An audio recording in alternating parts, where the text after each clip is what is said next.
Hi, I'm Michael Bacon, one half of the Bacon Brothers. I'm Kevin Bacon, the other half of the Bacon Brothers. And you're watching Coffee with New York.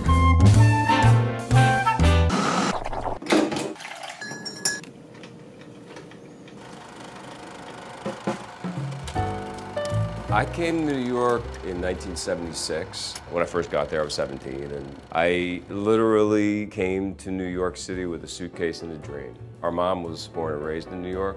There was always a little bit of a message from her. Our father was like a Philadelphian, you know, his life's blood was that city. And I think our mom always was secretly whispering in our ear, you know, you really should get to New York, you know.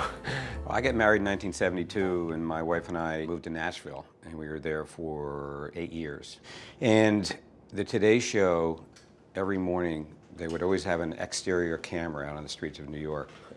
And the longer I was in Nashville, every time I would see these things, I would go, that's where I'm supposed to be. I decided that I had to go there, and I arrived in New York with a suitcase, but also a wife and a child, too. And an apartment had opened up right above Kevin's apartment on the 3rd floor. They were both really small one-bedrooms. You know, I was single, and he had a wife and a child, and his son slept in the closet, right? Didn't you put him? That is a complete myth my wife perpetuated. We never put our son in the closet. So I get to New York, and I'm working as a busboy, and I'm in acting school, and I'm sleeping on my sister's couch. And I saw this sign that said, actors, dancers, musicians, artist high-rise. So I went to this building. To call it a flop house is really being generous. They called it the Hotel Bretton Hall. And I walked into the rental office, and I had decided that my budget, this is 1976, was $150. The guy said, we don't have any available right now, but we do have a 2-bedroom, what he described as a 2-bedroom. I don't have a roommate. And I'm sitting on the couch, and he pointed to the guy next to me. He said, what about this guy? And I looked at the guy, and I went, you wanna? And he went, okay. And it was not even close to being a 2-bedroom. It was a 1-bedroom. I slept in the kitchen on the floor. In order to get to his bedroom, he had to walk through my room. And in order for me to get to the bathroom, I had to walk through his bedroom, which was always very awkward, you know, in dating situations.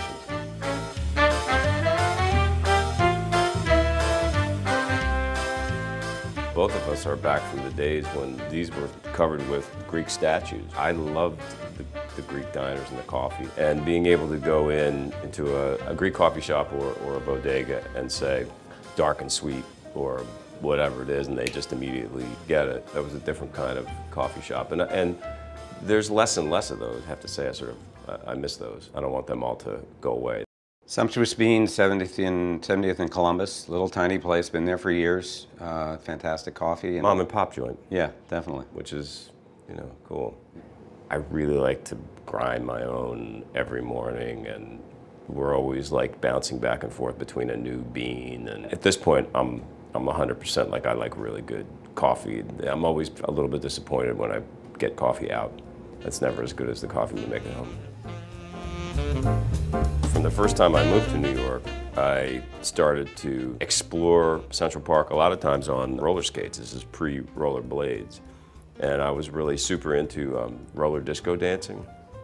And in the exact same spot, just south of 72nd Street, sort of like smack dab in the middle of Bethesda Fountain, is still on the weekends a spot where people roller disco. So as a result of that exploration, I really know, I think, almost every inch of Central Park. And one of my favorite spots, it's about 103rd Street. There's a pond up there with a beautiful path through the woods, and it's like breathtaking.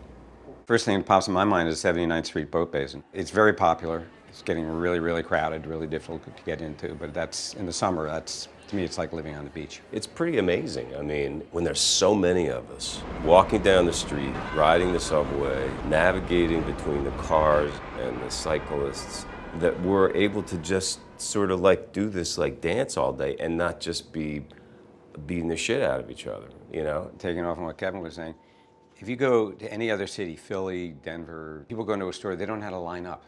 In New York, you walk into a coffee shop, there's the line, and it works perfectly. It's like everybody understands that that's the deal.